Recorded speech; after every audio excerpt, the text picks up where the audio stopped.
Hello and welcome to Sticky from the Inside, the podcast that explores how to build stickier, competition-smashing, consistently successful organisations from the inside out.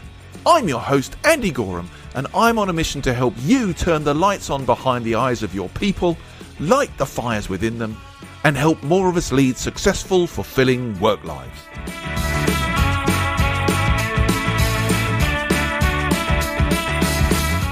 This podcast is for anyone who believes that's worth going after and who's curious about what really drives people, culture and performance.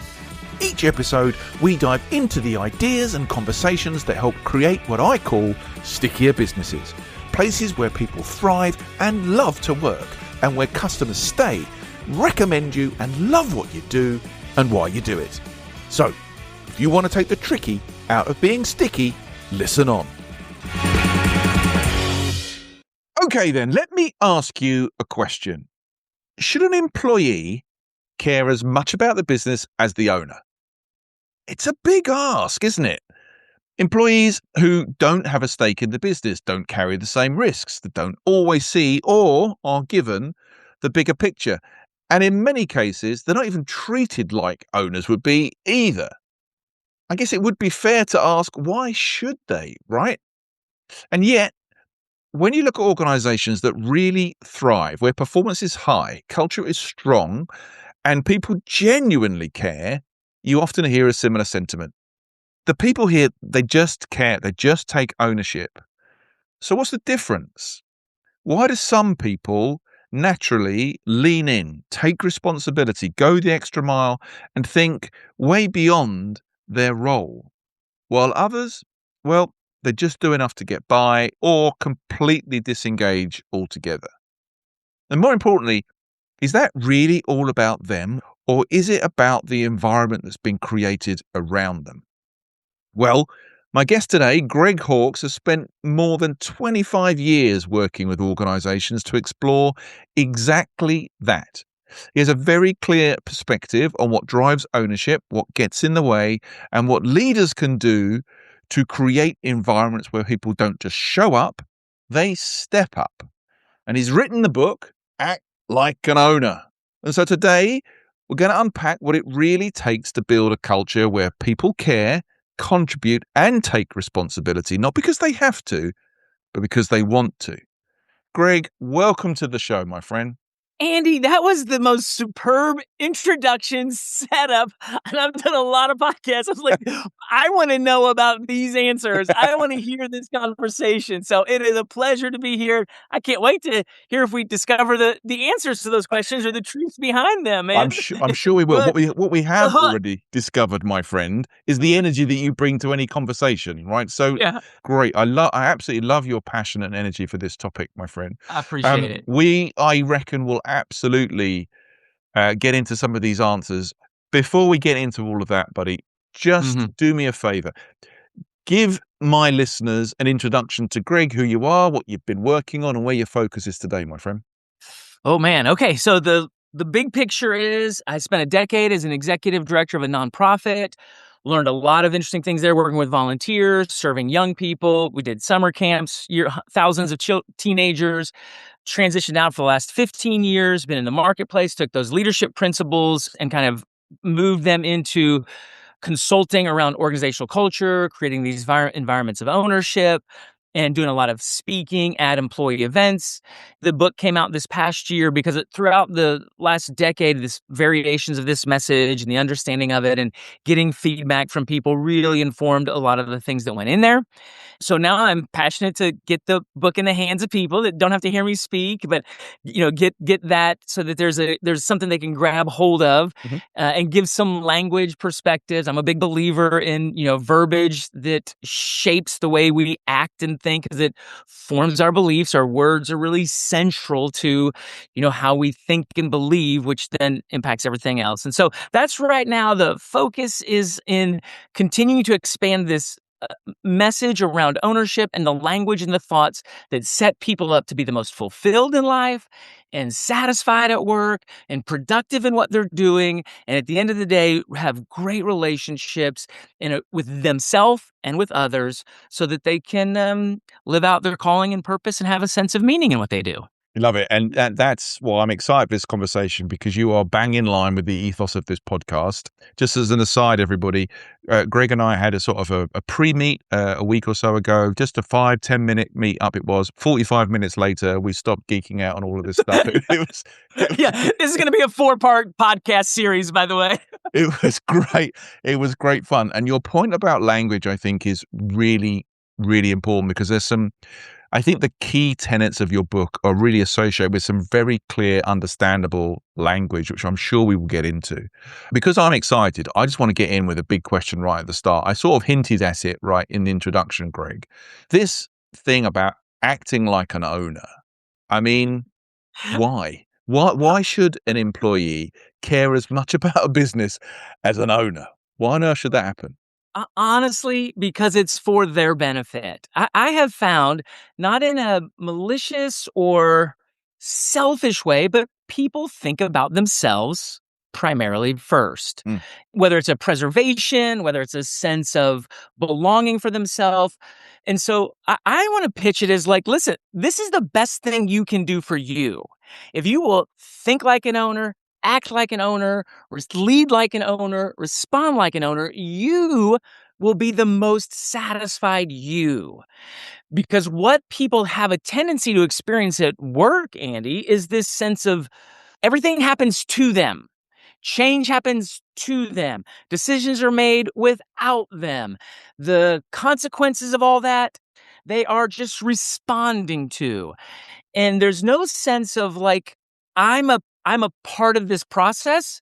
It's all being done to me, which to me leaves people feeling powerless, frustrated, disappointed. And I'm not suggesting they can insert themselves and start being a part of the decision-making process if they're not at that level, but they can take decisions that were made, and instead of being resistant, opposed, they can go, okay, so this is what's happening now.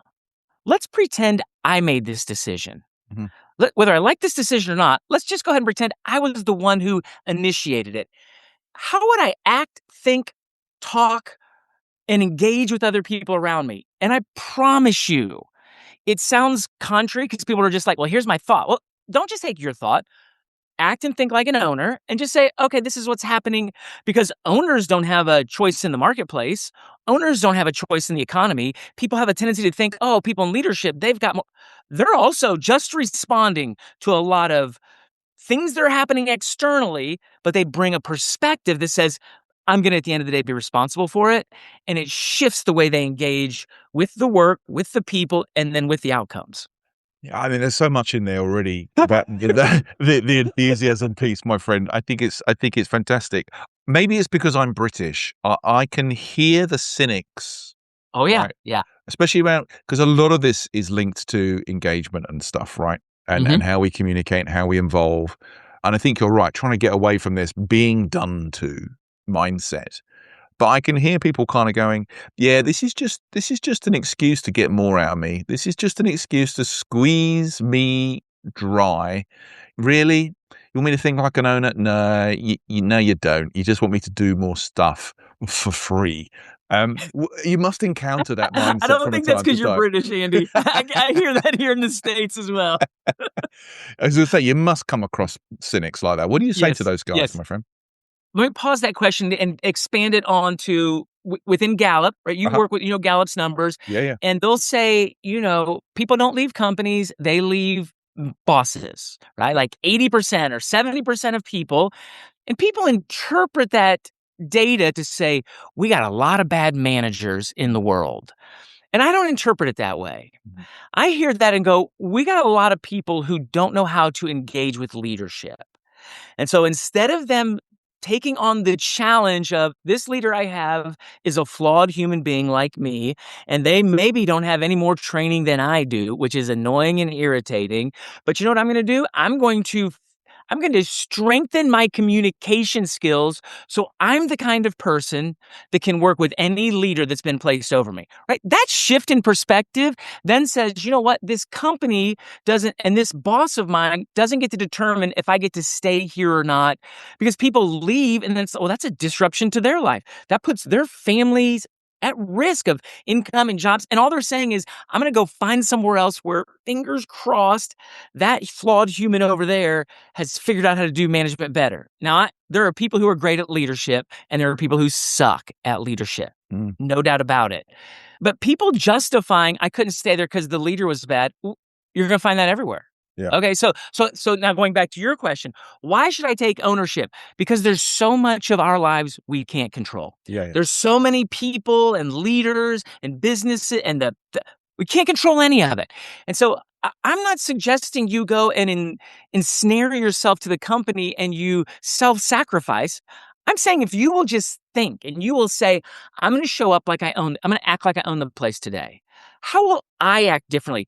Because I promise you, Andy, I'm not asking people to do any more. I'm saying if you'll think this way, and act this way, what you'll do is you'll respond to problems differently. You'll respond to your leaders differently. You'll respond to change differently. You'll see things through a different lens that currently frustrates you, anger you, cause you to feel very defensive towards things. And if you'll just take on a mindset that says, okay, let's pretend I was the one in charge of all this, even though I'm not. Let's say when it came down, how would I view this differently? And I'm telling you, Andy, there are a bunch of people, and I assume there is in the UK as well, that are just not at peace in life. Yeah. They're just lacking joy in life. They're just living disappointed. And they have a tendency to blame everything out here. Right? Like if I could just get this handled, I could just get this fixed, and I could just get this person out of my life, and I could just change. I mean, how long you got to be alive before you figure out I can't do any of that? Like most of all of that is out of my control. So how can I take ownership for my life, my leadership, my mentality, my emotions, my responses, and my responsibility, and I bring that to work? Listen, let me expand your listener's mind. I'm not suggesting just act like an owner at work. I'm saying act like an owner at home, act like an owner in your community, act like an owner in your own life. So it's not that I'm just saying ensnare yourself to the company. I'm saying take this perspective in every aspect of your life, and you will find your life maybe not any easier, but much more satisfying because you retain a sense of, I get to have say in how I navigate forward in whatever situation with whatever person I'm doing it with. Yeah, I mean, you've mentioned satisfaction, you've mentioned fulfillment before. I think this is what lies at the heart of all the engagement work that we try and do, right? It's often interpreted as I'm ringing you out to get more dollar for the boss who's already got loads of dollars. Yeah. And when the reality is what we're trying to, yes, there has to be a commercial benefit for that. But the reality is, if the company does well, in a good company, we all do well, right? Job security, promotion, benefits, all that kind of stuff.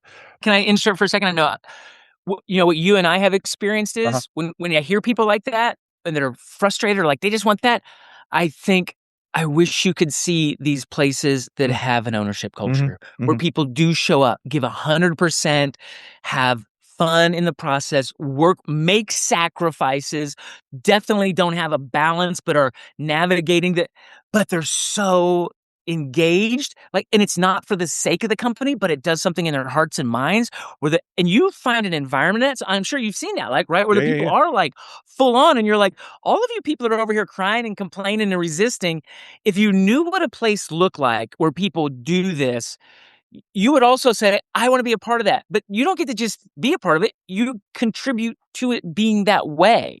Yeah. And so that's when I hear people push back, I think, I just wish you could see these places that I have seen where people do show up like this, because it's different than they don't feel used at all, right? They don't feel taken advantage of at all. And they're thrilled to make sacrifices in an appropriate way in seasons because they really value the whole. Yeah. I think that contribution word is critical in all of this stuff. I also want to pick up on a word that you talked about a couple of minutes ago, because you mentioned mindset. And I know within your book, you Yeah. specifically look at a handful of mindsets that you think explain a lot of this kind of background stuff. Do you want to share that stuff with us right now, mate? Sure.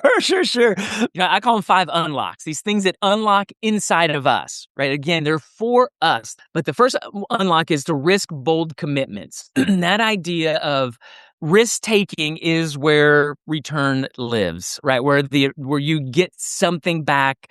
If you just play safe and just hang tight, you don't get to experience a lot of the fullness of life because life requires risk. And the idea of bold commitments, people, they want to make commitments, but they want, again, it's that idea of like, hey, I'm going to make a commitment to be this kind of person, regardless of how you are. People want to make commitments that are in line of how other people respond. And that's just not the way like life works best.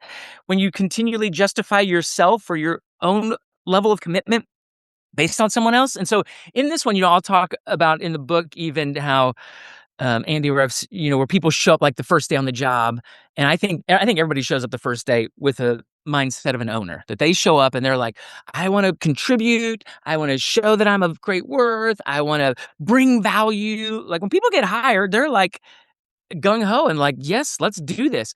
And so they'll start offering things, in a meetings like, hey, I've been watching some YouTube podcasts. I've been listening to some audio podcasts. I've been reading some books and here's what I think. And they want to contribute. And everybody that's been there a while is like, oh, dude, simmer down. We're going to crush your soul too. Like we're going to tell you no.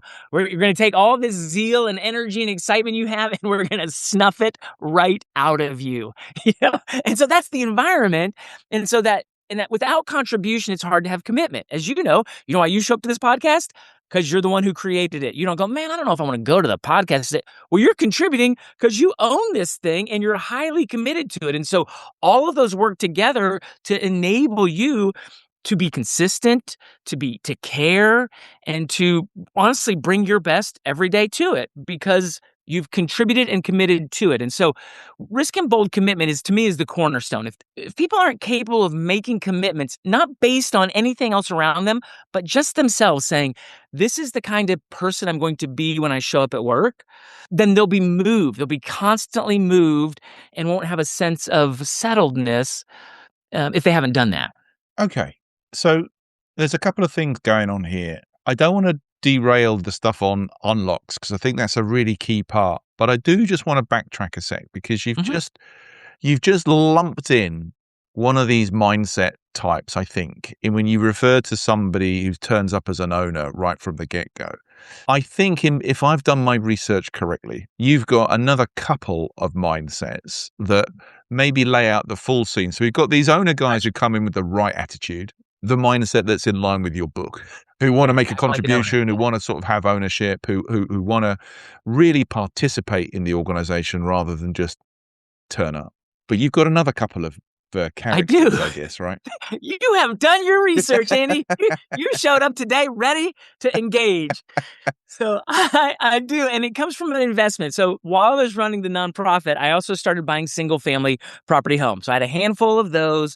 For the last 25 years, I've been in real estate investing. So that's where the framework comes from, of owners. And then the second mindset that you're referring to is renters, people who show up and just need the space. They use it for themselves for the season of life they're in. And I've had people who lived in my homes who took better care of it than I did, right? So they were renters, but they had an ownership mindset. They treated the home great. They planted gardens. They did all kinds of things because they cared about it. Uh-huh. And that's part of my language with it is the owners, I say, bring their heart, head, and hands. These people who show up, they bring their passion, they bring their care, and they bring their skills. Whereas renters, they just bring their hands.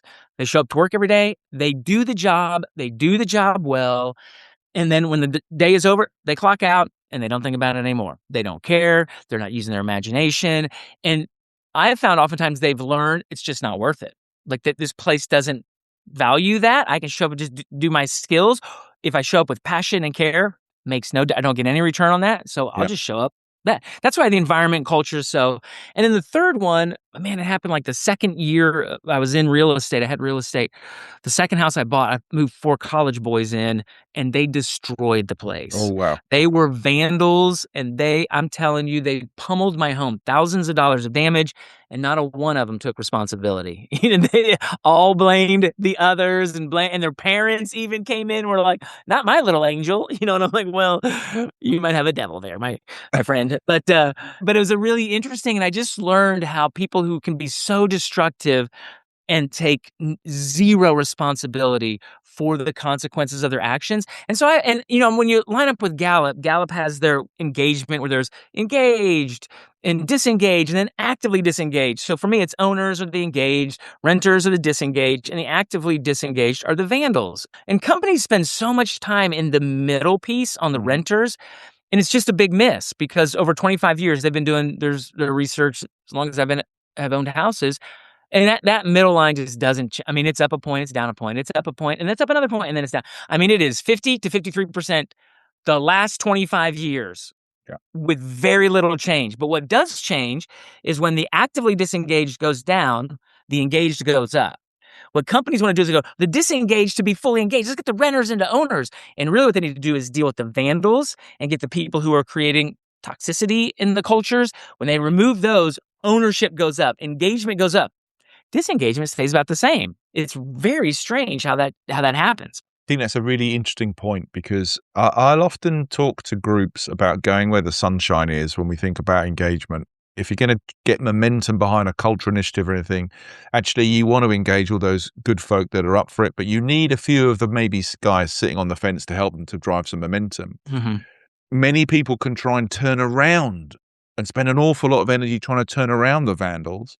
And that's a really hard gig. I think the message that people really get though is when the vandals, and particularly the vandals perhaps who might hit their numbers, but they're just arses.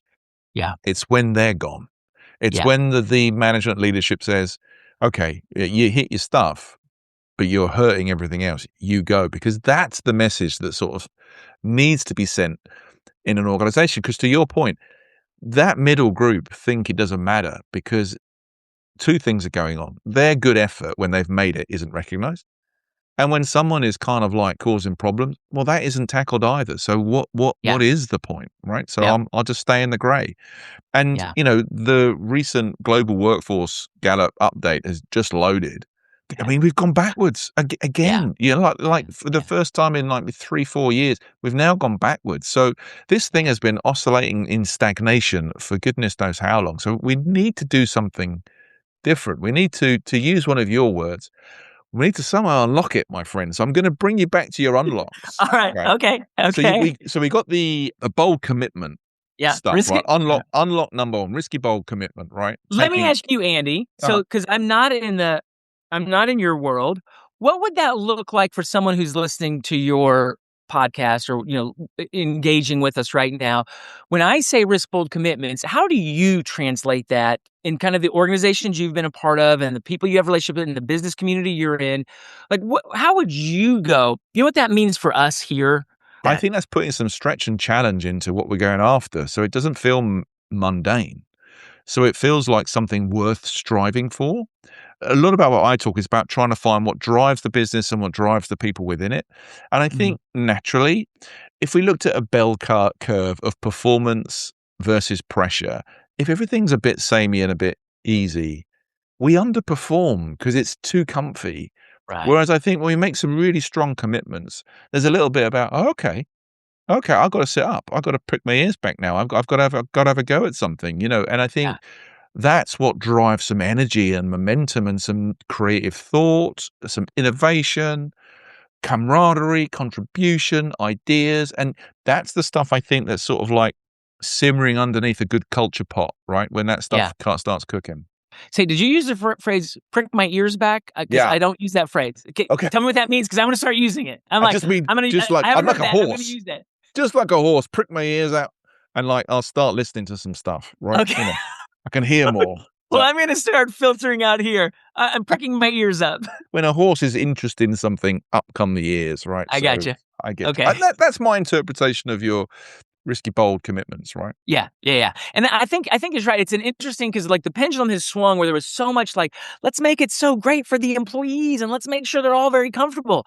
But innately in human nature, There is something about us that wants to be pressed and wants to be challenged. And when we find something that we grab hold of and say, I want to see that accomplished, man, it lights something in us, right? That idea of like, I want that.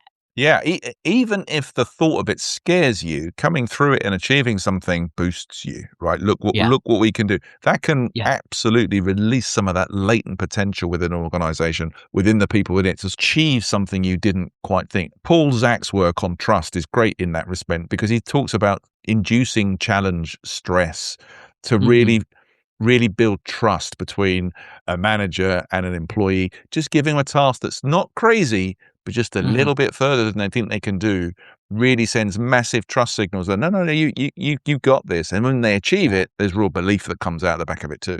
Yeah. That honestly, that leads right into the second unlock is what I call activate lasting value. Great. And I focus on free words. And I'm not sure how this will translate in your world. But I believe strongly in the power of words. They contain life, and you're going to speak things and encourage people. But like my personality, what can happen is I can think I'm an encourager and I'm an extrovert. And I'm like, man, you're awesome. You're great. You're the best. Thanks for being here. And I feel like, look at me. I'm an encouraging force. But the truth is those little, what I call sugar hits, they can turn negative pretty quick. If I'm going around, I'm telling everybody, yeah, you're the man, you're the woman, you're the girl, you're the woo. It's like, oh, dude, whatever. Like, I that guy's not producing anything. You just told him he was great. So there's a lot of like the shallow. And so for me to activate lasting value, I look at the words and think, how can we be thoughtful? And I call it strategic, but it really is a consideration of what can I speak to? And the thing you just said, one of them is, when I am specific about, if I said, Andy, the things I love working about you show up every day with a positive attitude. When we hit bumps, you always have like a solution mindset to it. And when we're working with clients, you just seem to always have a regard and respect that you're open to their feedback, and you also kind of stand your ground. And so I really appreciate the demeanor you bring to work every day. When I say something like that, then it's specific. And specificity is what makes all the difference in our words making an impact in people's life. And so this activate lasting value, it is an interesting that it happens because it has a reciprocity to it. So if I say to you, Andy, man, I just like you, like just sincerely, no manipulate, nothing, just like Jane, I go, man, I just like you. There is something that happens inside of you, even if you don't want it to, you'll be like, I think I like you too, Greg. I don't know if I want to. I don't know. But it has this reciprocity that then speaks right to the thing you spoke about, because it's not so much that we need to like each other. It's that if we're going to have trust in our relationship, there has to be a foundation of likability. People don't trust people they don't like. And so this idea of people like people who like them, that's, to me, it's one of my favorite points in the whole book. It's like, if you can just take on an attitude that you like the people you lead, and you will say, you don't have to be a likable person. They don't have to like you off the bat. But if you say, I like these people, and Andy, a lot of people shoot themselves in the foot because they'll just start bad about the people they're leading. And that's a real leadership miss, because once you go, I like you, or I like you, then what happens is you start finding things you do like about them. When you start from that position, you will find things more in common. Most people think, I'm going to wait and see if I like you or not. I'm going to learn about you, or I've spent time with you. These are the things I don't like about you. Right? Differences create distance. And as a leader, we're always trying to that trust gap. How do we bring people close to us, and how do we get close to them in a professional way that causes them to know the heart and mind, right? The ownership qualities, and it causes that. The final thing I'll say on this is, like, our souls are leaky. Unfortunately, like, the negative sticks and the positive slips. That's my little phrase. So somebody could have said something to you ugly 10 years ago, and you still remember it. Dude, there are people 20 years ago, their lives have been shaped by some negative words somebody close to them said. And yet 6 months ago, somebody said something really positive to them and really significant. Makes no difference in their life right now. And so that specificity puts hooks in the soul, and then it causes you to go, not, hey, I like when Greg says these nice things about me. It causes you to think, I like being this kind of person. I'm so glad he recognized this, because I like to see myself this way. I like to think of myself this way. And so it creates that internal motivation, where real motivation comes from. And it gives people words to believe in themselves about. And that's the greatest gift of leadership is when you get to say, I see this in you. And they go, Mm-hmm. really? Mm-hmm. Okay, I'm going to live into that. And not just because I don't want you to just pat me on the back. I want to be that person. So I've had that. I'm sure you've had that where somebody believed in you or Oh said God. something to you that caused you to go, I want to be that person. They see me more than I see myself. I want to. And so that's what that activate lasting value, because then what it does is it shifts. My life changed when different people spoke into the potential that I had and I acted on it. Yeah. It created a lasting value in me and caused me to be more valuable to others. I love it. And I've spoken about my own experiences about that sort of stuff and people who've influenced me, but there's nothing like having someone who believes in you more than you believe in yourself when it comes across as genuine, right? That's an Totally. empowering thing. And I think Yeah. your point about liking, I mean, Robert Cialdini's work on influence and persuasion says all of those sorts of things. I think the thing that I pick up from what you're saying is someone's got to take the first step in this relationship, and it might as well be the leader. It needs to be the leader. It needs to say it's Yeah. okay. It's okay to say, it's okay to say I like you. Yeah. That's what happens here. Okay, my friend. Yeah. Cool. Like, if you change your own mindset and go, I'm going to start talking to my boss like I'm the boss, like I wish the boss talked to me, I'm going to Nice. take on that, and you act like that owner, then it removes a lot of angst and frustration and disappointment. And there are people going to work just very disappointed and frustrated with people, and they just blame. The leaders should go first. And if they don't, then you can act like an owner too, and you can start saying things, and you can start leading up like that, and you can start behaving like a person who's taking responsibility for their own life. Yeah, absolutely. We must remember that perspective. Like it's a two-way street here. Totally agree. And this is about giving employees agency, right? This is about helping employees feel more connected to what's actually going on. And Got it. Andy, there are genuinely some companies who don't want people to have agency and autonomy, Yeah, yeah, right? yeah. They're like, we want renters. Show up, do what we tell you, get the job done, go. And so it's not like I'm not trying to live in some imaginary world. There are places that I know don't want this. And I get it. They're just like, we got tasks, we like to be taskmasters, and we just want you to do the job. And so I'm not suggesting that those places don't exist or that when you're in them that you can't find that. But I have found even in those kinds of environments, if you yourself think, I'm gonna just act like an owner, even just in your own cube world or your own section of 2 or 3 people, you're like, I'm gonna find my own agency in this place, even if it's restricted. I'm going to find ways that I'm going to show up that cause me to go, I got integrity in Hmm. this. I'm bringing my best daily despite all the resistance. I just find in life, Andy, you live like that in the midst of it. It may feel drudgery for a season, but there's always a return on that. Totally agree with that. Okay. I know there's a few more There's a few unlocks. more. There's 3 more. Reach for responsibility, widen the circle, and think whole house are the 3. And the last one, let me just tell you the story for the last one. That's the most important, I think, right? It really is, because that most people, this is where, so when I speak about this, I share a story I had here in the States. There's a sorority, Alpha Gamma Delta. And I had a 4-bedroom home, 3 bedrooms upstairs, 1 bedroom downstairs. And I moved 5 Alpha Gamma Delta girls from the University of Central Oklahoma into the house. 3 of them got their own room upstairs. 2 of them shared the primary bedroom downstairs. And I was like, this is incredible because their moms or dads are paying for it, and it's like, I'll put an AGD West on the garage. We'll just, because these are like sophomores, juniors, seniors. I was like, I'll keep rolling Alpha Gamma Delta girls in this home for decades. What happened was the girl upstairs in the middle, she pinkified her room. It was like pink exploded in there. Walls, sheets cut, everything is pink. You walk in, you're like, whoa, this is Pepto-Bismol. Like, this is seriously pink. And also, she had like built a shrine to her boyfriend. This was back when they did collages and like literally like poster boards. And so you walked in, you're like, I sense the presence of your boyfriend in this room. Like, it was like holy space. So she loved her room, right? She lived there every day. She thought, my room is the most important room to have. Matter of fact, she spent a lot of her time there. And so downstairs, the ladies who shared the primary bedroom, not once but twice, took an iron and put an iron on my carpet. There were 2 different iron burns on my carpet in the primary bedroom. They were doing something for their sorority world, doing it, and they let it fall and it burned it.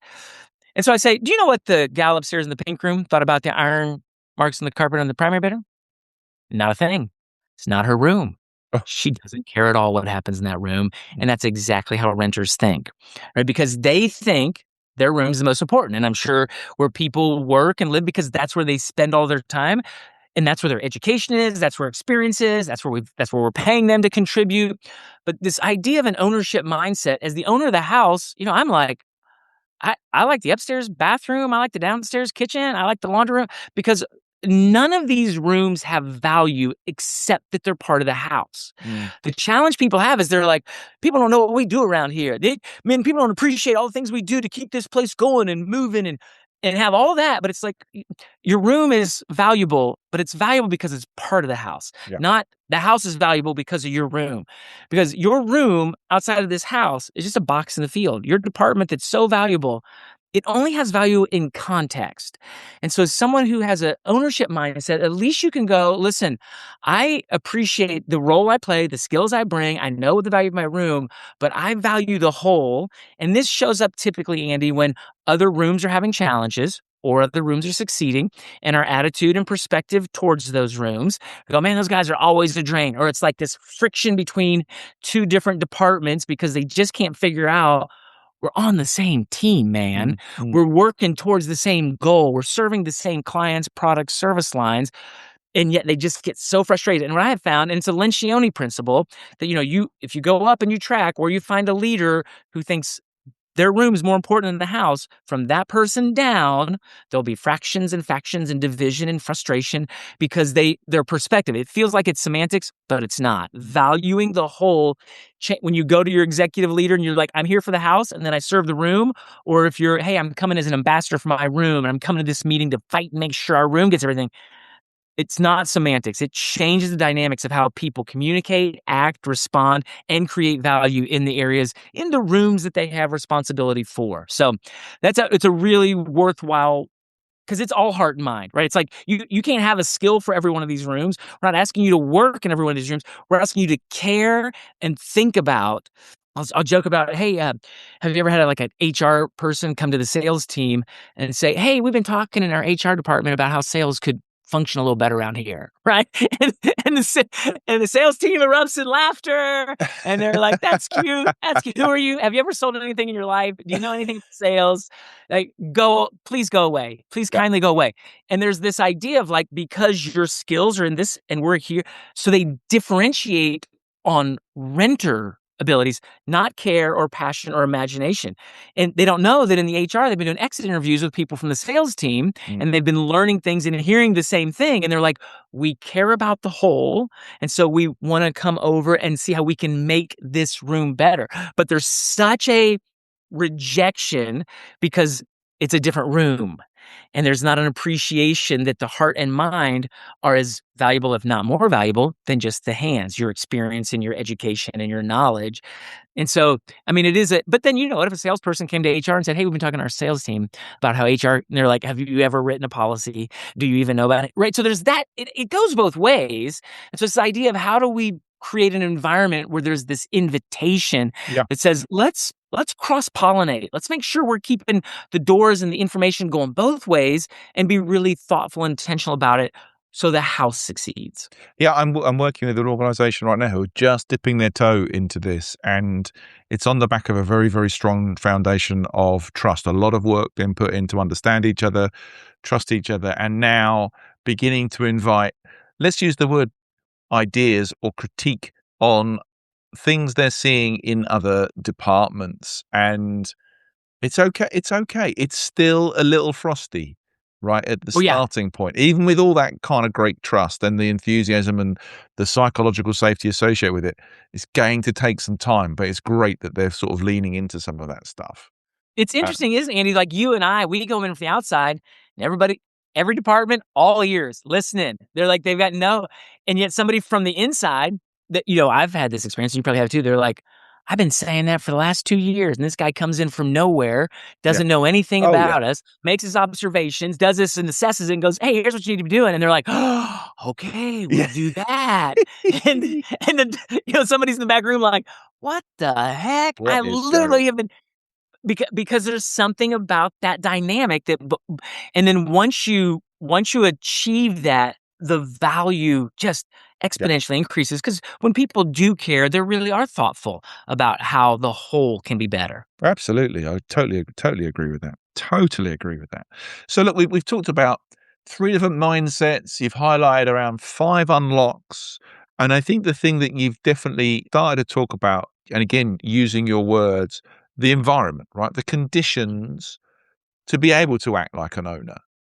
I like, if I can, for my guests to make things as practical as possible for the listeners. I think you've got like a design framework, right? You've got a framework for creating those conditions of ownership. Yeah, let me just preface it with this, because even though you're talking about it, so let's put the onus on leadership now. I've been trying to put it on your listeners Yeah, right yeah, now, like yeah. you like an owner, but let's put on leadership, creating this culture and creating this space and this environment. What's critical is they know what the return on investment is for an individual. Yeah. What is it that motivates people? And so, I have this thing called the E-Frog, which is emotional, financial, relational, opportunity, or growth. There are people like us, Andy, we find as much return and a willingness to sacrifice if we're going to grow. Like if we're like, you know what, this is going to stretch a new muscle. This is going to challenge me in a way. This is going to deposit some wisdom. It's going to give you an experience.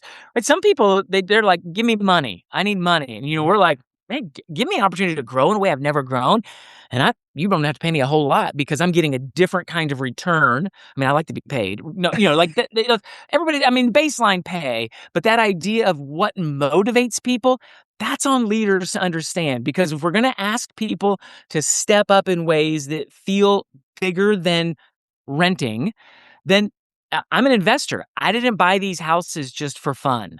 Yeah. I put a big investment in because I expect something back. I expect a long-term return, and I expect some short-term gains as well. And everybody who shows up to work, the CEO, the executive, they're all getting a return that they value, and they're all acting like owners because they're getting a return from it that they've said, this is important to me. So in the 3D model of really like discovering values, and again, Lencioni's a big influence on my life and those kind of things. It's just like this is who we are. This is what we actually care about. We can't make these up. You discover them. And then you define the culture. This is the kind of people who will thrive in this place and who will work here. And then you describe the behaviors. And I find like people miss this part to say, this is what we value. This is what the place needs to be like. Here's what it actually looks like. Here are the traits of each of these values, and here are the anti-traits. I've got a lot of great little sheets that people have put in their offices. And like, here's this value of innovation. So our values innovation, here's what all that looks like. Here's what it doesn't look like. Right? Here's our value of unity. Mm. Here's what it looks like. Here's what it doesn't look like. And so I find that of just discovering your values, because they already exist there, defining the culture, here's who and how are going to fit in this kind of place we want, and describing the behaviors. Here's what these behaviors look like. Here's what they don't look like. Set you up. And you can do this within a team. If you're a national corporation and you're like, this is our department, this is our location, this is our team, this is our floor, this is our office. You can do it with 5 people. You can do it with 500 people, and the more aligned it is, the more fruitful it is. And so that's people can do that in their own space. Describing the behaviors in that kind of positive and negative perspective also sends a sign, right, as to what is not tolerated. And come back to that kind of like Vandal area. Yep. When we see these behaviors, we're going to really pull them out. This is not acceptable, and we will deal with that sort of stuff. I think I don't want to dwell on the negative stuff but that can be a positive, because the outcome of dealing with that stuff sends, positive ripples through an organization. Yeah. And it creates a real clarity, because then it gives everybody there at any level of the organization to say, I thought this was not acceptable. Mm-hmm. It lets people then have a perspective that isn't just random, or it's just not unique. It's like, this says what we will and won't accept. I mean, I'm sure you've had organizations that will do their engagement survey and not share the results. Oh, yeah. Yeah. 100%. The worst possible thing you can do. And people do it all the time. And I'm like, just don't take it if you're not, because once the results are shared, then people are like, then it gives everybody an opportunity to interpret the data.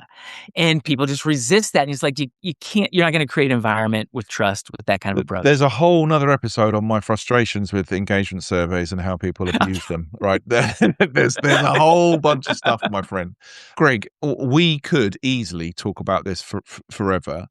But I'm going to try. We should host a conference. We should figure out how to do. Let's do a virtual or a live conference. I'll come over there. We'll take a half day. We'll bring people together, and we'll do something fun. We'll have so much fun. That would be awesome. That would be so much. So too, Andy. I'd love that. So much fun, mate.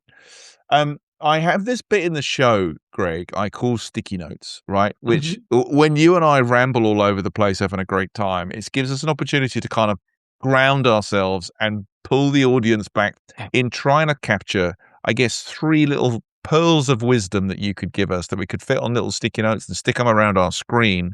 And in this case, capture the practical advice you have for building a culture of ownership. What would your 3 little sticky notes be? The first would be ownership is the best choice I can make for myself. The second is acting like an owner creates the greatest fulfillment in me and those I love. And I know that's a long sticky note. The third is caring with passion, whether at work, in my community, at home, serves me best.